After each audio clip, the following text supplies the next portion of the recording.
Նիկոլ Փաշինյանը պատասխանում է արհեստական բանականության հարցերին։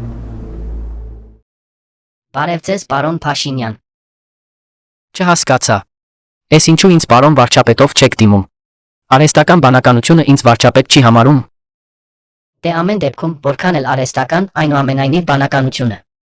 Եթե թույլ տաք, առաջին հարցը։ Դուք Գյումրի մեկնեցիք մի քանի տասնյակ գերթանկարժեք մեքենաներով եւ այնտեղ խոստացաք ժողովրդին վերադարձնել նախկինների ավելի էժան մեքենաները։ Opel քշողներին էլ ձեր իշխանությունը համբալ է անվանում, բա հիմա մարդիկ ինչ մեքենա քշեն։ Այ դրա համար էլ ասում եմ հեծանիվը կյանք է։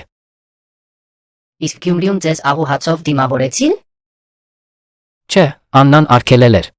Գիտի, որ ես ինչ ջրի ուտելիք դեմ եմ տալիս, մինչև վերջ ուտում եմ, իսկ հացը չաղացնում է։ Ինչպիսին է նախընտրական իրավիճակը Գյումրիում։ Ճիշտն ասած, ես այդ նախընտրական ակտիվության իմաստը չեմ հասկանում։ Միևնույն է, ՔՊ տեխնացուին դարձնելու են քաղաքապետ։ Պարզ է, չէ, որ եթե օրինակ ՔՊ-ն երկրորդ տեղը զբաղեցնի, առաջին տեղը զբաղեցրածը հայտնվելու է բանտում, եթե չորրորդ տեղը զբաղեցնի, առաջին 3 տեղերը զբաղեցրածներն են հայտնվելու բանտում։ Այնպես որ գյումրեցիները պարտավոր են զուտ մարդասիրական նկատառումներից ելնելով միանգամից ձայն տալ ՔՊ-ին։ Որպես ինչ են զուր տեղը այդ մարդկանց գլխներին փորձանք բերում։ Երևի մտածում են ավելի լավ է մի քանի հոգի փորձանքի մեջ ընկնեն, քան մի ամբողջ քաղաք։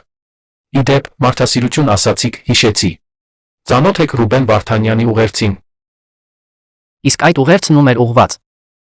Դե երևի հայ ժողովրդին։ Բա այդ ձեր ցավը տանեմ, համ ինձ թուրք եք ասում, համ ասում եք հայ ժողովրդին ուղված ուղերձին ծանոթ ես։ Ինչու պիտի ծանոթ լինեմ։ Լավ, վերադառնանք Գյումրի։ Ոնց թե վերադառնանք Գյումրի։ 7 տարի առաջ ինչքան չալո կար, հետևս գցած Գյումրիից քայլելով եկել եմ Երևան, որ այսքան շուտ վերադառնամ։ Լավ հիշեք, ինձ միայն ժողովուրդը կարող է հետ քշել Գյումրի։ Այն էլ միայն մի դեպքում, եթե Գյումրի կարս երկաթուղին արդեն բացված լինի, Թուրքիան էլ մարդասիրական միջանցք եւ ապաստան խոստանա։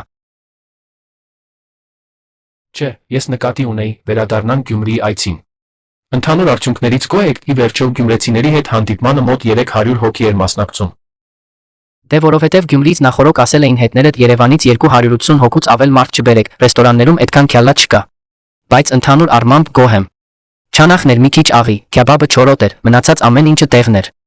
Ահագին էլ փող հավաքեցինք։ Հատիկ առ հատիկ բոլոր հաջողակ տղամարդկանց մոբիլիզացրել էինք։ Ի դեպ, հայտարարեցիք նաև, թե շատերն առնետների նման իրենց նկուղներից դուրս են եկել ու Գյումրիի փողոցներում քայլելով ընտրարշավ են անում, նրանց պետք է հետ ուղարկել իրենց առնետային տները։ Արդյոք ձեր եւ ձեր թիմի մասին նման ինքնակնդատական խոսքը տեղին էր։ Գիտեք, իսկապես իմ թիմակիցներից շատերն այդ խոսքերն իրենց վրա էին վերցրել, մի քանիսը նույնիսկ նեղացել էին, թե ինչու ես մեր նախահեղափոխական բնակարանները առնետային տներ անվանում։ Բայց ես ոչ թե իմ թիմակիցներին, այլ նախկիններին նկատի ունեի։ Բայց այն ընդամենը համադրեց փաստերը։ Ինչևէ, շնորհակալություն հարցազրույցի համար։